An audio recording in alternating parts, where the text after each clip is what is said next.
Okay, awesome. So, really excited to have Ben Walkley here to review some of the NBS X Factors that we've been discussing so far. Ben, just for context, we're really interested to get your insights on the growth and progression that you've seen over the past few months and quarters in your journey as an NBS rep. And we're hoping to convey this back to the new hires so that they can learn and hopefully implement some of these skills sooner into their careers so they have a successful launch. So let's just kick things off. We'd love to hear where you're working, and I know you've got a fun trip coming up, so I'd love to hear what's coming up for you in the future here. Yeah, guys, great to meet you all. I'm Ben. I've been here, it's mid-July now. I've been here about a year. I'm actually about to take off for 2 weeks to go to Israel, which is pretty crazy since there's like a war going on. But yeah, I've been here a year. I'm very excited to share some of my knowledge and expertise with you guys. Awesome, awesome. So you are coming off a phenomenal quarter and have really just kind of launched very quickly into the role here. So to kick things off, I'd love to hear, in your own perspective, why do you think you ramped faster than some of your peers in the early quarters?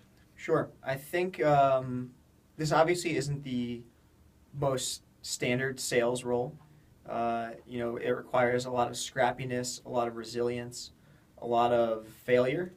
And I think that the reason that I was able to ramp maybe a little faster than previous reps in history here has been just the combination of, failing quickly, realizing that I wasn't heading down the right path and making adjustments, accepting that I'm not going to be perfect right off the bat, and learning from it as quickly as possible.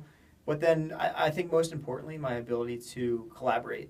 I realized that I wasn't perfect coming in here, and that I could really learn a lot from the people around me, whether it's more experienced reps or maybe even my peers that I started with that had their own unique selling points. And one thing I've made a point of doing from day one, even up until most recently, is splitting deals and collaborating with my colleagues because it makes the job a lot more fun.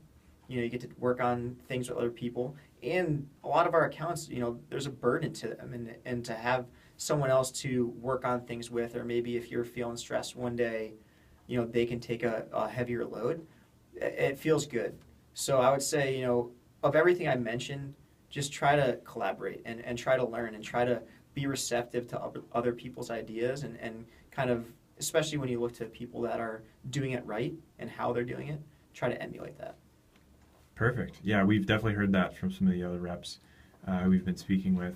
One thing you did highlight there is failing quickly, and we know that that's been a successful model in NBS. The people who fail fast are typically the ones who rise to the top.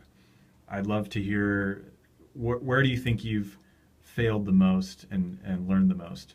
Sure. I think there's probably two spots that I would, especially starting out quickly, two spots that come to mind first. The first is prospecting. I know that MBS and management are doing a lot to help us out in terms of acquiring new leads and high potential leads, but prospecting is still always going to be a big part of this role. And what I didn't do well at the beginning was prospecting. I was looking down paths where they're very ROI focused that maybe would be harder for me to convey a good selling point or actually set expectations well. So talking to the wrong leads and maybe talking to them for too long was one area that I failed in quickly. And then second is in my relationships with Newbie Plus. We both have our roles to help our clients out and to get revenue for Google.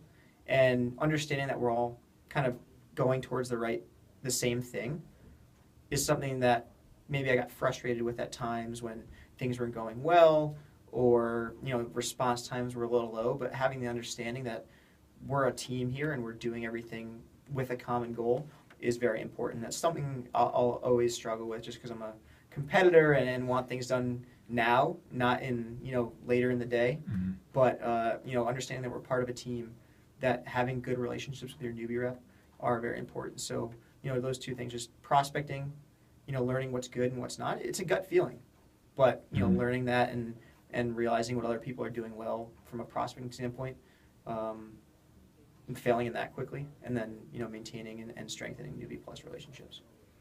Great. So on the topic of prospecting, we often think of things like being hungry, being resilient. Those are actually some of the themes that our management looks at when they're hiring.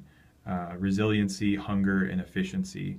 I'd be curious to hear if there are any of those that jump out to you that have helped you the most, and even if you have an example to share too, that'd be great. Sure. Yeah, I mean, I think all three are traits that every good NBS rep has to have, but being resilient in every aspect of this job is going to be most important. You start out at a prospecting level. Understanding what's good and what's not, like I just mentioned, is going to be crucial. Being resilient when maybe high potential leads fall through is going to be good. So that's almost from a pre-sales standpoint. And then being resilient once you launch something. The hard thing about this role is you don't have contracts, and people can shut off whether they should or not. People always do.